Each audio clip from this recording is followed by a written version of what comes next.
হযরত মুসআব নবীজির আগে মদিনায় চলে গেছেন হিজরত করে, নবীজির আগে গেছেন। শিক্ষক হিসাবে নবীজি দুইজন সাহাবীকে পাঠাইছিলেন, একজন আব্দুল্লাহ ইবনে উম্মে মাকতুম, আরেকজন হযরত মুসআবকে আগেই পাঠাইয়া দিয়েছেন 13 হিজরির শুরুর দিকে। উহুদের যুদ্ধ 3 হিজরির কথা। মুসলমানদের ঝান্ডা হযরত মুসআব ইবনে উমাইরের হাতে। কেন? কারণ মুসআবের অনেক কুরবানি আছে। কুরাইশ মক্কা থেকে যারা আসছেন মুহাজির, তাদের কাছেও মুসআবের একটা মর্যাদা আছে। আবার আনসার মদিনাওয়ালাদের কাছেও মুসআবের একটা মর্যাদা আছে, কারণ তিনি তো তাদের শিক্ষক। তো ঝান্ডা হযরত মুসআব ইবনে উমাইরের হাতে। আপনারা জানেন উহুদের ঘটনা, আমি ওই ঘটনায় যাব না, আমার ওই সময় নাই। হযরত মুসআব শহীদ হয়েছেন। বুখারীতে আসছে রিওয়ায়াত, 4045 নম্বর রিওয়ায়াত। হযরত আব্দুর রহমান ইবনে আউফ রাদিয়াল্লাহু আনহু বর্ণনাকারী। ও যুবক, শোনো, খেয়াল করে মোশন করো তো, শোনো। হযরত আব্দুর রহমান ইবনে আউফ বলেন, মুসআবের লাশ যখন দাফন করতে গেছি, শহীদের লাশ দাফন করার কিছু ব্যতিক্রম সিস্টেম আছে, জানেননি আপনারা? কি সিস্টেম দিয়ে একটা বলেন তো? বিনা গোসল। মাশাআল্লাহ, বিনা গোসলে শহীদের দাফন দেয়। আরেকটা নিয়ম হচ্ছে, যেই কাপড়ে শহীদ হয় ওই কাপড় দিয়েই তাকে দাফন দেয়। ঠিক আছে? সেই হিসাবে হযরত মুসআবকে তো দাফন দিবে তার শরীরের কাপড় দিয়া। হযরত আব্দুর রহমান ইবনে আউফ বলেন, আরে মুসআবকে যে তার শরীরের কাপড় দিয়া দাফন দিব, সেই মুসআবের গায়ে তো পর্যাপ্ত কাপড় নাই। বলে আছে কি? বলে একটা চাদরের টুকরা, এটা দিয়া সতর ঢাকছে। হযরত আব্দুর রহমান ইবনে আউফের শব্দ, আমি যে কথাগুলো এখন বলবো, হযরত আব্দুর রহমান ইবনে আউফ বলেন যে মুসআবকে যখন তার শরীরের কাপড় দিয়া কাফন দিতে গেছি, ঢাকতে গেছি, পরিস্থিতি কি হয়েছে? বলে ইন গুত্তিয়া বিহা রাসু বাদাত রিজলা ওয়া ইন গুত্তিয়া বিহা রিজলা বাদা রাসু। কাহেরে ওই কাপড় দিয়া মুসআবের মাথা ঢাকতে গেলে পাও খালি হয়ে যায়, পাও ঢাকতে গেলে মাথা খালি হয়ে যায়। ছিল কি? সবচাইতে ফ্যাশনেবল পোশাক পরতো যে, সবচাইতে স্টাইলিশ পোশাক পরতো যে, সেই মুসআবের পরিবর্তিত জীবনটা দেখেন। কাফন দিবে সেই পর্যাপ্ত একটু কাপড় নাই। কি মেহনত হয়েছে! নবীজির ওই 2 মিশনে কি প্রভাব সৃষ্টি করছে বর্বর আরবের উপর। নবীজির কাছে খবর গেছে, ইয়া রাসূলুল্লাহ, ইন গুত্তিয়া বিহা রাসু বাদাত রিজলা ওয়া ইন গুত্তিয়া বিহা রিজলা বাদা রাসু। ইয়া রাসূলুল্লাহ, মুসআবের তো এই অবস্থা, মাথা ঢাকতে গেলে পা খালি হয়ে যায়, পা ঢাকতে গেলে মাথা খালি হয়ে যায়। এখন আমরা কি করব? কেমনে দাফন দিব? নবীজি জানায়া দিলেন, আমার মুসআবের মাথাটাই ঢেকে দাও। এক রকমের ঘাস পাওয়া যায় আরবে, ইসখির বলে, বলে ওই ঘাস দিয়া পাওগুলা ঢেকে দাও। যুবক, হায়, কাদের কথা শোনাচ্ছি? বর্বর আরবদের কথা শোনাচ্ছি। ছিল কি, হইল কি? এখন শুধু ছোট্ট করে আমাকে বলেন, এই যে পরিবর্তনটা কিসের ছোঁয়া? জোরে বলেন, জোরে বলেন। কোরআনী শিক্ষা, নববী দীক্ষা, দুইটাই বলবেন, মানে কোরআন সুন্নাহ একসাথে বলেন। বলেন কয় জিনিস? এই পরিবর্তনটা করছে কয় জিনিসের মাধ্যমে? সমস্যা কয়টা? সমাধান? সারা দুনিয়ার সমস্ত সমস্যার পেছনের মৌলিক কারণ কয়টা? এটাও মনে রাখেন, সারা দুনিয়ার সমস্ত সমস্যার সমাধানের রাস্তাও ওই দুইটাই, কোরআন আর সুন্নাহ। নবীজি এই 2 সমাধান দিয়া বর্বর আরবকে সাহাবী বানাইছেন, আল্লাহর কাছে সবচেয়ে প্রিয় বানাইছেন। কিয়ামত পর্যন্ত অন্য কোন তন্ত্র মন্ত্র আর ইজমে কাজ হবে না, দুর্নীতি দূর হবে না, চুরি ডাকাতি বন্ধ হবে না, ধর্ষণ বন্ধ হবে না, চিন্তাই বন্ধ হবে না। যদি বন্ধ করতে হয়, জমিন যার, শাসনও চলবে তার। আল্লাহর জমিনে আল্লাহর বিধান ছাড়া, কোরআনী শাসন ছাড়া শান্তি আসতে পারে না, পারে না, পারে না, পারে না। কথা বলেন, সমাধান কয়টা? আমাকে আবার বলেন সমস্যা কয়টা, সমাধান? আল্লাহ সাহাবীদের কয় কথা, তাড়াতাড়ি তো আমাদের মূল পয়েন্টে যাইতে হবে। এদের কয় কথা বলেন তো? ছিল কি কি ছিল বলেন? বর্বর আরব, 1 পয়সার জন্য মানুষ খুন করত, বর্বরতা। সেই মানুষগুলাই হইল কি সবচেয়ে ভালো মানুষ, মানব ইতিহাসের সর্বশ্রেষ্ঠ মানুষ। আমাকে আবার আপনাদের সাথে যুক্ত হইতে হবে, আবার আমার সাথে একটু কথা বলেন। যেই কোরআন সুন্নাহ ধরে বর্বর আরবরা মানব ইতিহাসের সর্বশ্রেষ্ঠ মানুষ হয়ে গেছে, আমাদের জন্য দুর্ভাগ্য আল্লাহ তাআলা সেই কোরআনকে আসমানে উঠায় নিছেন। কথা বলেন জোরে কোন? আরে জিনা হানা একটা তো কইবেন, জোরে কোন, যেটাই বলেন জোরে বলেন। ওই কোরআন আল্লাহ আসমানে উঠায় নিছেন? আছে দুনিয়া কোরআন আছে? ও পুরান হয়ে গেছে, আগের মতোই পাওয়ার কমে গেছে, আগের মতোই সত্য।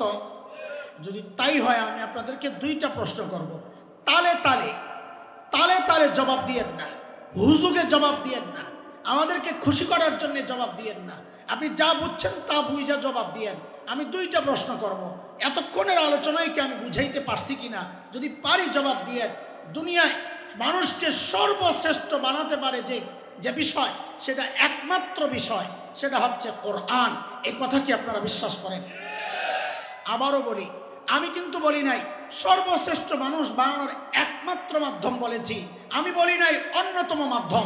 আরও কোনো মাধ্যমও আছে যেগুলো মানুষকে সর্বশ্রেষ্ঠ বানায়, আমি ওইটা বলি নাই। আমি বলেছি একমাত্র মাধ্যম। এই কথায় আপনারা যদি একমত থাকেন, আমি আবারও প্রশ্ন করি, বুঝে শুনে উত্তর দিয়েন।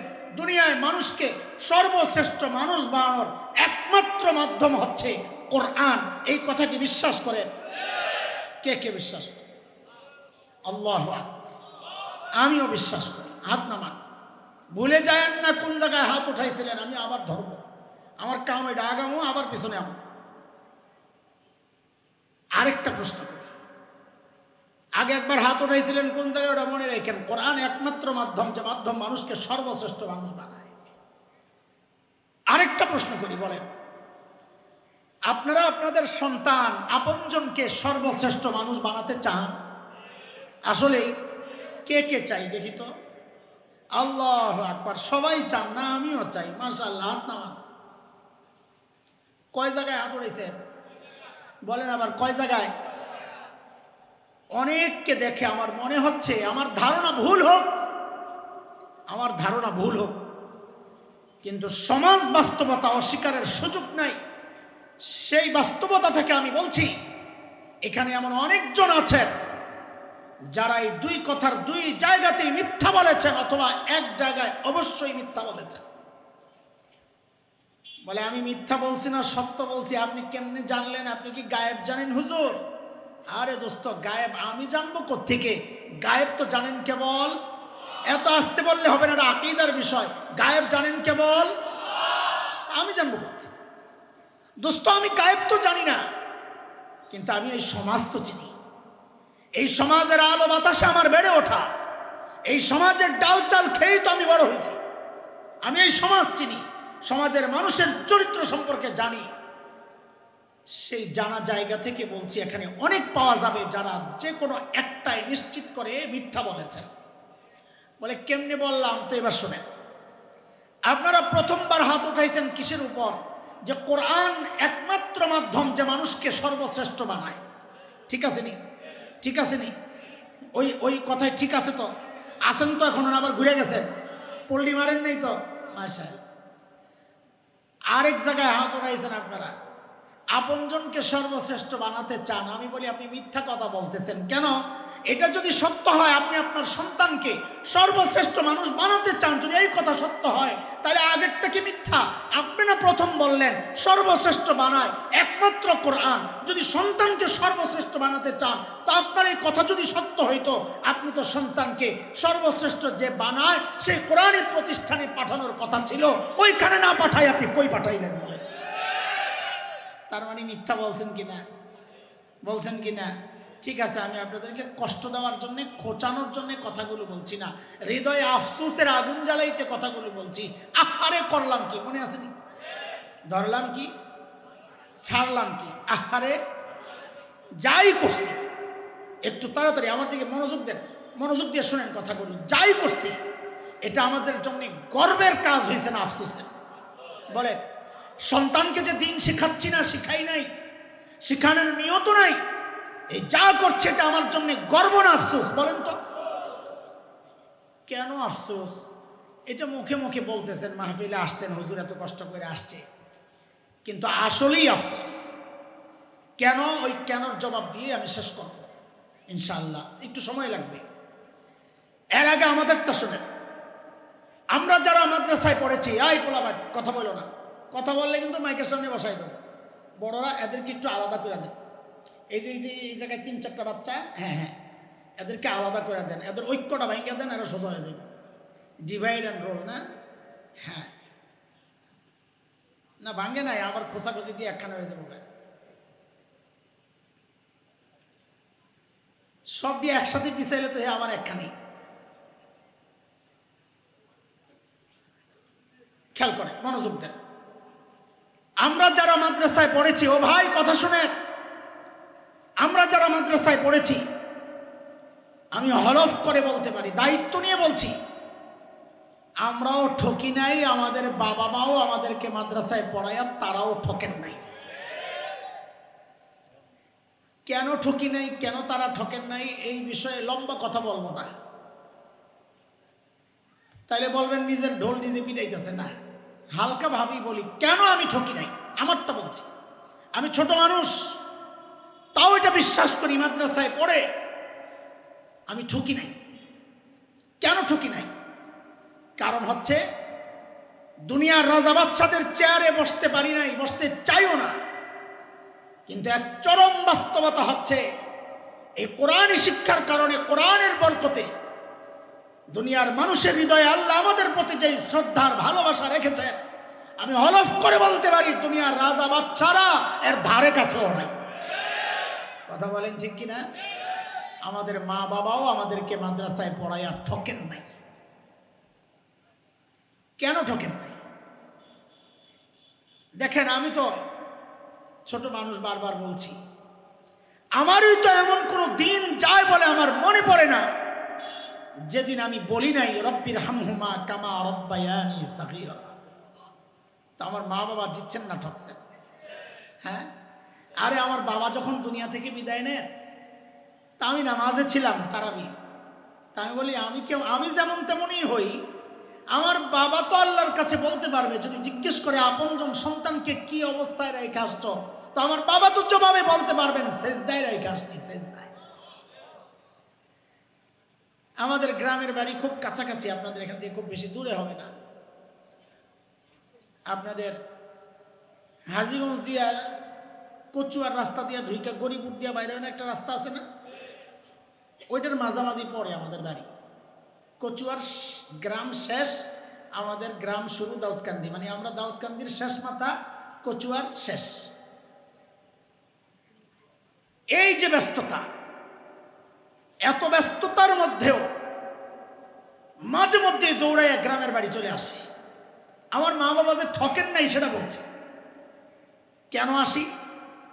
এখানে আমাদের একটা ছোট্ট মাদ্রাসা আছে, মাদ্রাসার পেছনেই আমার মা বাবার কবর।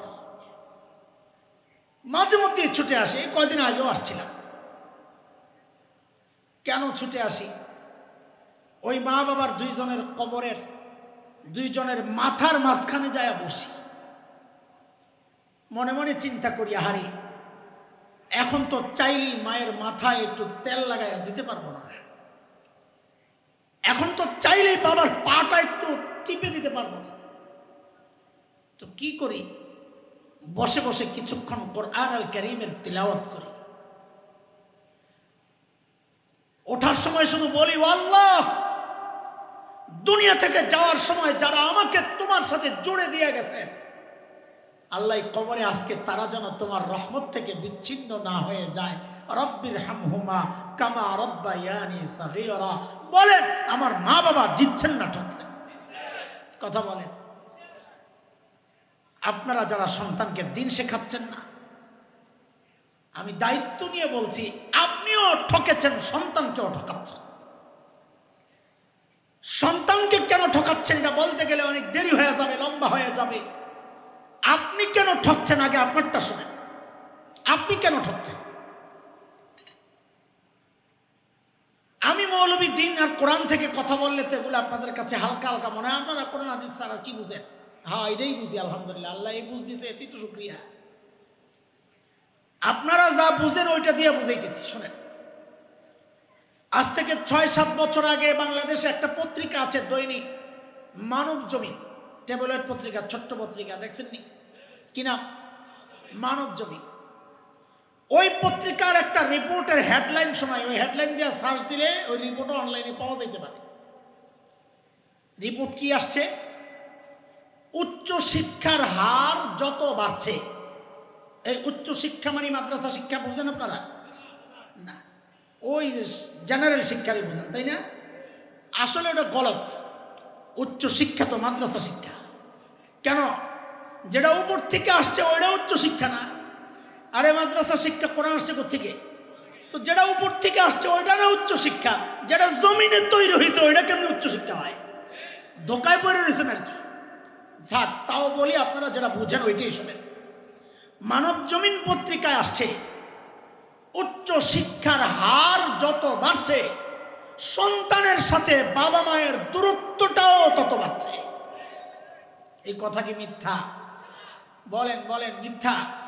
একটু ভালো লেখাপড়া করছে ঢাকা, আর একটু ভালো এখন ইউরোপ আমেরিকায় জায়গা, বাবা মা বাইচা আছে না মরে গেছে কোনো খোঁজ খবর নাই। পাওয়া যায় কোথায়? দ্বিতীয় দলিল শুনেন, বৃদ্ধাশ্রমের কথা বলেছেন। কয়েক বছর আগে এক টেলিভিশন প্রোগ্রাম করছে বৃদ্ধাশ্রমের, যেখানে বুড়া বুড়িরা, আমি বলি বুড়া বুড়ির এতিমখানা আর কি। টেলিভিশনওয়ালারা গেছে রিপোর্ট করবে সাংবাদিক যে বৃদ্ধাশ্রমের বুড়া বুড়ির ঈদ কিভাবে কাটে। আহা আহা, সাংবাদিক মাইক নিয়ে যায়, মাইক্রোফোন, লজ্জায় কেউ কেউ মুখ ফিরায় নেয়, মুখ দেখাইতে চায় না, লজ্জা। কারো চোখ থেকে গড় গড় করে পানি পড়ছে। আজকের এই ঈদের দিন এই দাদা, এই নানা, এই দাদি, নানিদের কত কোলাহলের মধ্যে থাকার কথা, নাতি নাতনির আশেপাশে দুষ্টুমি করার কথা, বকশিস নেওয়া, দাদার নানার সাথে মজাক করা, ঘুরতে যাওয়া, কত আনন্দের মধ্যে থাকার কথা। আজকে বৃদ্ধাশ্রমে বৈশা বৈশা, বৃদ্ধাশ্রম থেকে দেওয়া অল্প সেমাই বরাদ্দ হয়েছে, ওগুলারে নারে চারে আর চোখ দিয়ে ঝরঝর করে পানি পড়তেছে। কারা এরা? আপনারা মনে করেছেন তাদের খাওয়া দাওয়ার ব্যবস্থা ছিল না, ওই জন্য বৃদ্ধাশ্রমে গেছে? আপনারা মনে করেছেন সমাজের নিচু শ্রেণী তারা? না, অধিকাংশই এই সমাজের এলিট শ্রেণী, হাই সোসাইটি, হাই পরিবারের বুড়া বুড়ি বৃদ্ধাশ্রমে। সাংবাদিক যায় পরিচয় জানতে চাচ্ছে। আমি নিজে দেখেছি, যেহেতু ইউটিউব আছে, সার্চ দিলে ঈদের দিন বৃদ্ধাশ্রম এটা সার্চ দিলে বাইরে যাবে। সাংবাদিক পরিচয় জানতে চাচ্ছে। আরে ভাই, হৃদয়ের দরজা খোলার জন্য একটু নক করতেছি, একটু মনোযোগ দিয়ে কথাগুলো শুনেন, বুঝার চেষ্টা করেন। সাংবাদিক যায় পরিচয় জানতে চাচ্ছে। হাই, মুখ ফিরিয়ে নিচ্ছে, কেউ কেউ পরিচয় দিচ্ছে না, কেউ কেউ পরিচয় দিচ্ছে। ওদের চোখের পানি দেখে আমি তো মানুষ, আমারও চোখ দিয়ে গড় গড় করে পানি পড়ছে। কিন্তু একটা বিষয় চিন্তা করে গর্বে আমার বুকটা ফুলে গেছে, সেটা কি জানেন? এতজন বুড়া বুড়ি যে নিজেদের পরিচয় দিল, খোদার কসম খায়া বলি, একজন বুড়িও তার পরিচয় দেওয়ার সময় বলেন নাই আমি হাফেজের মা। একজন বুড়াও তার পরিচয় দেওয়ার সময় বলেন নাই আমি আলেমের বাবা, বরং বলেছেন আমি ডাক্তারের বাবা, আমি ইঞ্জিনিয়ারের বাবা। ছেলে মেয়ে ইউরোপ আমেরিকায় থাকে, কানাডা থাকে, অস্ট্রেলিয়ায় থাকে, এই কথা বলছে আর কান্না করছে, বাচ্চাদের মতো হাউমাউ করে কান্না শুরু করছে। তারপরেও মনে মনে ভাবেন আপনারাই দিচ্ছেন, আমরা মৌলবীরাই ঠকে গেছি, ভাবতে থাকে, গর্ব করেন, তাই না? ছেলে ডাক্তার, এটা আপনার গর্ব। ছেলে ইঞ্জিনিয়ার, এটা আপনার গর্ব। তো গর্বের ছোট্ট একটা গল্প শোনেন, আমার জীবনের গল্প। আমি যেই মসজিদে জুমার নামাজ পড়াই, অনেকে জানেন হয়তো, science laboratory, Dhanmondi new market মাঝখানে। এটা আমাদের ঐতিহ্যের মসজিদ। আমার বাবা ছিলেন এই মসজিদেই এক নাগারে প্রায় 44 বছরের খতিব। 4 4 44, আমারও প্রায় 26 বছর হয়ে গেছে। বাপ বেটা মিল্লা একই মসজিদের জুমা পড়াইতেছি প্রায় 70 বছর চলছে, মানুষও ছাড়ে না, আমরাও যাই না, চলছে গাড়ি যাত্রাবাড়ি। তা আমি তো এলাকার ছেলের মতো, সবাই আমার আদর করে, কেউ আপনি বলে, কেউ তুমি বলে, কেউ তুইও বলে, দেখছে ছোট থেকে পাচ্ছি। এখন গুলশান বনানী বাড়িধারা কিছু হাই সোসাইটির আলাদা হয়েছে। এক সময় সব বড়রা ধানমন্ডিতে থাকত, ধানমন্ডি ছিল ঢাকার সবচেয়ে এলিট শ্রেণীর থাকার জায়গা। ওই সময়ের একজন বড় মানুষ দুনিয়া থেকে বিদায় নিয়েছেন, যার ছেলে পিএইচডি করা এক ডক্টর, আমেরিকার এক ইউনিভার্সিটিতে প্রফেসর, মারা গেছেন বুড়া। এলাকার মুরব্বীরা আমাকে বললেন, বাবা এই ভদ্রলোকের সাথে তোমার বাবার খুব সম্পর্ক ছিল, জানাজা তুমি পড়াইলে পারিবারিকভাবে তারা একটু তৃপ্তি পাবে। ঠিক আছে, আমি তো খালি জুমা পড়াই আর যাওয়া হয় না, ঠিক আছে পড়াবো। লাশ আনা হয় নাই, হসপিটালে রেখে দিছে, ছেলে আমেরিকা থেকে আসবে, ভালো ছেলে, নাইলে আসতো না, নাইলে বলতো মাটি দিয়ে দেন, টাকা পয়সা যা লাগে পাঠাই দেবো। ছেলে আসছে আমেরিকা থেকে, হসপিটালের আনুষ্ঠানিকতা সেরে লাশ যখন আসছে জানাজার জন্য আমাদের মসজিদে, আমি জানাজায় দাঁড়াবো, পাশে ওই ভদ্রলোক। জানাজার ঠিক আগ মুহূর্তে দেখি ভদ্রলোক বাচ্চাদের মতো হাউমাউ করে কান্না শুরু করছে। আমি তো অবাক হয়ে তাকায় আছি। কেন অবাক হইলাম? বাবা মারা গেছে, সন্তান কান্না করবে, অবাক হওয়ার কি আছে? আমি অবাক হয়েছি এই জন্যে, এই টাইপের মানুষকে খুব একটা কান্না করতে দেখি না। সেই জন্যে যারা বিদেশ ঘুরছে, অনেক লেখাপড়া করছে, মাথার মধ্যে স্টেডিয়াম হয়ে গেছে, চুল পড়তে পড়তে কান্না কমে যায়। তো আমি অবাক হইয়া ভাবলাম, আখের বাবা তো একটু সান্ত্বনা দিই। তো কাছে টেনে বললাম, ভাই বাবা মারা গেছে, খারাপ লাগতেছে। ভাই আমার তো বাবাও নাই, মাও নাই, একদিন আপনিও থাকবেন না, আমিও চলে যাব, সবর করেন, ধৈর্য ধরেন। ভদ্রলোক আমাকে বলেন কি জানেন, হুজুর বাবা চলে গেছেন, আমি সেই জন্য কান্না করছি না। আমি তো আরো অবাক হয়ে গেছি, বলে কি, তো কি জন্য কান্না করছেন? ভদ্রলোক বলে কি আমাকে জানেন, যে আমি বাবাকে কিছু প্রশ্ন করছি, বাবা তো উত্তর দিচ্ছেন না। কি প্রশ্ন করতেছেন? বলে আমি বাবাকে জিজ্ঞেস করছি, বাবা আমাকে উচ্চ শিক্ষায় শিক্ষিত করার জন্য তুমি তোমার জীবন যৌবন শেষ করেছ, তোমার কামাই রোজগার সব শেষ করেছ, তোমার সুখ আনন্দ তুমি উৎসর্গ করেছ, কোরবানি করেছ, হয়তো তুমি সফল হয়েছ, আমাকে সর্বোচ্চ শিক্ষায় তুমি শিক্ষিত করেছ, হয়তো সফল হয়েছ, কিন্তু বাবা এখন আমাকে জবাব দাও, এত কিছু পড়াইলা, ও বাবা এখন জানাজা পড়বো, যে জানাজায় কি পড়বো বাবা, এটা কেন শেখাইলা না, জবাব দাও। গর্ব করেন না? ছেলে ডাক্তার গর্ব করেন, ছেলে ইঞ্জিনিয়ার গর্ব করেন। আরে গর্ব তো করবে হাফেজের বাবা, গর্ব তো করবে আলেমের বাবা, যে বাবা মায়ের সন্তানেরা বাবা মায়ের জানাজা পড়ানোর যোগ্যতা রাখে না। আর যাই হোক, ওই বাবা মার গর্ব করা সাজে না, তাদের তো চিৎকার করে করে বলার কথা, আরে করলাম কি। মনে আছে কথা? দুনিয়ায় না করলেও করেন, বলেন না, ভিতরে ভিতরে চলতেছে। আমাদের কাছে মাঝে মাঝে আয়া পড়েন তাবিজের লেগে, আমরা টের পাই কি চলতেছে করে। জানাজা হয়ে গেছে, লাশ দাফন করতে দিচ্ছে না সন্তান, সম্পদের হিসাব আগে হোক। নাউজুবিল্লাহ, আমাকে হায় রে কথা, এটি কি সন্তান? মায়ের সেদিন আমাদের আইনমন্ত্রী একটা ঘটনা শোনাইছেন, ওনার কোন বন্ধু নাকি কর্নেল মারা গেছে, এই যে বর্তমান আইনমন্ত্রী, 2 দিন আগে গল্প শোনাইছে, কর্নেল মারা গেছে, শুনছেন না? বিবির কাছে সব সম্পদ, মেয়েরা আসছে, 2 মেয়ে, মারে বলছে, মা আমাদের নামে সম্পদ লেখা দাও, তুমি তো যাইবা গা। মাও মায়ের সরে সন্তানের নামে সম্পদ লেখা দিছে, দেওয়ার সাথে সাথে 1 সপ্তাহের মধ্যেই বুড়ি মাকে 2 বোন মিল্লা, জামাইরা মিল্লা ঘর থেকে বের করে দিছে। কি লেখাপড়া করাইছে, আবার গর্ব করে, আফসোস করার কথা, আহারে করলাম কি। দুনিয়ায় আগুন জ্বলছে আপনাদের হৃদয়ে, আপনারা বলেন না, আমরা জানি। কিন্তু এমন একটা সময় আসবে যখন সবাই জেনে যাবে। সেটা কোনটা?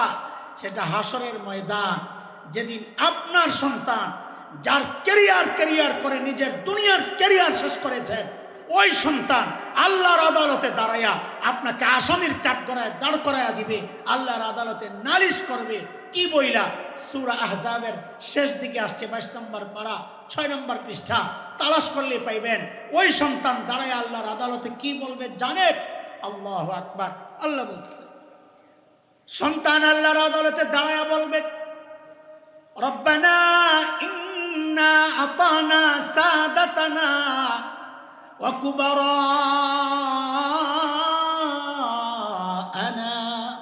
ফাআদাল্লুনা আস-সাবিলা রব্বানা আতিহিম দি'ফাইন মিনাল আযাব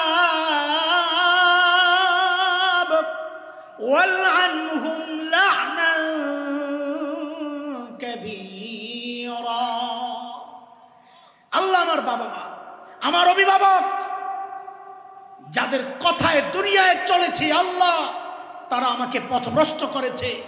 আজকে তাদের জন্য আমি ডাবল শাস্তি চাই। কয় শাস্তি? বলেন, কয় শাস্তি চাই? সন্তান বাবার বিরুদ্ধে কয় শাস্তি চায়? সন্তান মায়ের বিরুদ্ধে কয় শাস্তি চায়? আরে কথা বলেন না, কয় শাস্তি? ডাবল শাস্তি। বলে ডাবল কেন? ডাবল কেন? তাফসিরে অনেক রকমের ব্যাখ্যা আসছে, সম্ভবত হুজুর চলে আসতেছেন, আমি একটা ব্যাখ্যা দিয়ে শুনেন। আরে ভাই, আমার কথা এতক্ষণ বিশ্বাস করেন নাই, তো এখনটা কি লাগে বিশ্বাস করলেন না? যে পিছনে তাকায় নিশ্চিত হইতে হুজুরের কথা ঠিক আছে কিনা। এই কার শোনাইলাম কথাবার্তা? আর তাকায়েন না, ঠিক আছে? আসলে দেখবেন না, আসলে দেখবেন, অসুবিধা নেই। ডাবল কেন এটা বুঝেন। বলে অপরাধ দুইটা। কয় অপরাধ? আগে এমনি বুঝেন, পরে তাফসীর বুঝেন। খাওয়ানোর দায়িত্ব ছিল, খাওয়ায় নাই, এক অপরাধ। পরিবর্তে বিষ খাওয়াইছে, বিষ, এটা আরেক অপরাধ। কথা ঠিক কিনা? প্রত্যেক বাবা মার জন্য সন্তানকে দিন শেখানো, এটা বাবা মার দায়িত্ব ছিল, সেই দায়িত্ব আদায় করে নাই, এক অপরাধ। খালি দায়িত্ব আদায় করে নাই, মূর্খ রাখছে তা না, এক অপরাধ তো করছে, আরেকটা অপরাধ করছে। এমন এক শিক্ষা ব্যবস্থায় পাঠায়া দিছে, যেই লেখাপড়া কইরা সে নাস্তিকতার দিকে চলে গেছে, বিষ খাওয়ায়া দিছে, এটা আরেকটা অপরাধ। দুই অপরাধ। এখন কয় শাস্তি চায়? এরপরে আবার বলে কি, যেই সন্তান আল্লাহর কাছে কান্না করার কথা, রব্বির হামহুমা বইলা আল্লাহ মা বাবার জন্য দয়া চাই, ওই সন্তান বলছে ওয়াল আনহুম লানান কাবীরা, দয়া না, আপনি আমার মা বাবাকে আপনার রহমত থেকে দূরে, বহু দূরে সরাইয়া দেন। নাউযুবিল্লাহ। এরপরে মনে মনে চিন্তা করতে থাকেন, আমরাই ঠকছি, আপনারাই জিতছেন, ঠিক আছে না? করতে থাকেন। আমি বলছিলাম আমাকে মাদ্রাসা নিয়ে কথা বলার জন্য বলা হয়েছে, মনে আছে? শুরুর কথা কেমনি মনে আছে? আইসেন তো মাঝখান দিয়া, আন্দাজি কথা। এই মাদ্রাসাগুলোতে নবী আলাইহিস সালাম যেই দুই মিশনে বর্বর আরবকে খায়রুল কুরুন বানায়া দিয়েছেন, সর্বশ্রেষ্ঠ মানুষ বানাইছেন, আমাদের এই কওমি মাদ্রাসাগুলোতে ঠিক নবীর ওই দুই মিশন নিয়েই আমরা মেহনত করি। কোরআনী শিক্ষা, নববী দীক্ষা, আখলাক চরিত্র ঠিক করা। খালি শিক্ষা দিয়েই ছেড়ে দেয় না উস্তাদরা। এই মানুষটা পরিপূর্ণ সুন্নাহর উপর কিভাবে আসবে, এই কওমি মাদ্রাসাগুলোতে সেই শিক্ষা দেওয়ার চেষ্টা আমরা করছি। হ্যাঁ, সময়ের পরিবর্তনের কারণে মাঝে মধ্যে আমাদের কিছু সন্তান ভুল করে ফেলে, আমাদের কোনো ভাই ভুল করে ফেলে, এর দ্বারা এই পুরা মিশন প্রশ্নবিদ্ধ হইতে পারে না। এই 2-4 জনের অপরাধের কারণে এই পুরা মিশন এটা কি হইতে পারে না, দোষী হইতে পারে না। এই মাদ্রাসাগুলো, এটা নবীর সাথে যার সম্পর্ক, এটাকে যারা দোষী বানাবে, এটাকে বন্ধের চক্রান্ত যারা করবে, ওই তাদের সম্পর্ক হচ্ছে আবু জাহেলের সাথে। কথা ঠিক আছে কিনা? আল্লাহ তাআলা আমাদের এই দারুল মাদ্রাসাকে কি নাম? দারুল, জায়গার নাম কি? বামুন্ডা